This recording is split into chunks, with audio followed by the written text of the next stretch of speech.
Hi, Jeff here with another Renegade Mattress retailer issue. This time I want to talk with you about going all in how you sell in your business and even in the partnerships you create as a part of your business.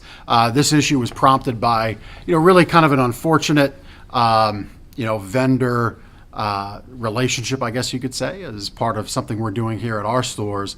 And, I bring it up to remind you as a retailer today, if you're going to be open, 4 walls on Main Street in a brick and mortar store, you really have little room for excuses, for reasons why your customer felt you failed them. First and foremost is you need to set that proper expectation. Here's what to expect when you work with us. Gone are the days where people are going to give you money for the rectangle and be happy. All right, they can do that from the device I'm recording this video on, their phone. They can do that in their underwear on their couch. All right, they can make that exchange and make it real easy. If they want to kind of step it up a little bit and just make that simple exchange, they could go to a club store. They could go to a department store. If they're going to make that exchange of money for rectangle with you, you have to properly set that expectation. Let's put experience aside and save that for another issue. Let's just properly manage what their expectations are.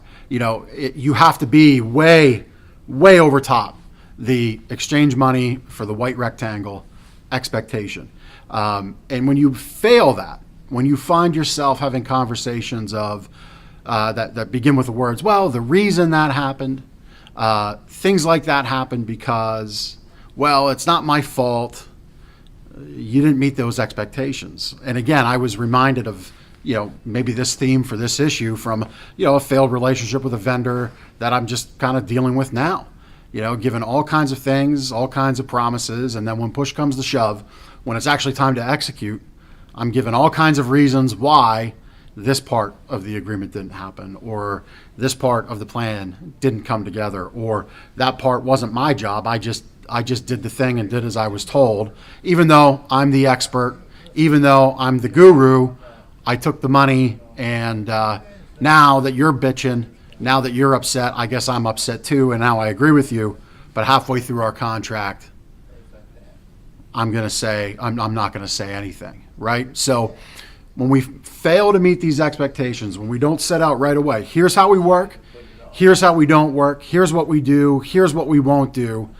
When you have that kind of squishy middle and ill-defined gray area, that's when your customer is going to be let down. And that's what is that's that banging, right? The banging in the back of our head. It's those coffin nails being pounded into brick and mortar. Look, I get it. It's tough. It's a grind. We have to elevate our business. I look up to a lot of peers in our industry who have way more stores than I have. And, I hear the stories of the days when they could plunk down all these stores in an advertising market, have an umbrella, and just bang it out and just rock out. Those days, I think those days are gone. We have to come to market in a different way. And that biggest way is we have to properly be communicating the expectations of what our customers can expect from us and what we can expect and should expect from them and how we want to work together. So if you ever find yourself having those conversations, hey, here's the reason why this happened. It's a key indicator as to a expectation that wasn't properly communicated, that wasn't properly met. And it's something that if you're not going all in every way, you're going to be having disappointed customers more and more. All right, so that was this issue. Pretty quick, pretty brief. Hope it gives you a little bit of focus. Happy to share. As always, welcome your feedback, your comments. I'm Jeff Giannakovo, your Renegade Mattress retailer.